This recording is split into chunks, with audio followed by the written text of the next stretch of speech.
رسیدن می‌خواستید. شما برگرداندن همه پول‌ها را چطور سر کردید؟ من در عائله فرزندی دهم بودم. وقتی 1 ساله بودم پدرم نابود شد.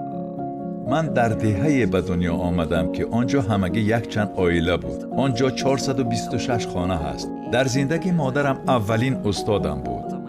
او مرا خوب تربیت کرد و بسیار دانش داد. وقتی من قرضدار شدم پیش او آمدم و نقل کردم که برایم تا چه اندازه وزنین است، قرضهای زیاد دارم و غیره. آنگاه او به جای غم خوردن، بحث و تنقید یا سرزنش کردن برخلاف بسیار آدمان که گناهکار میکنند، برعکس او مرا دستگیری کرد.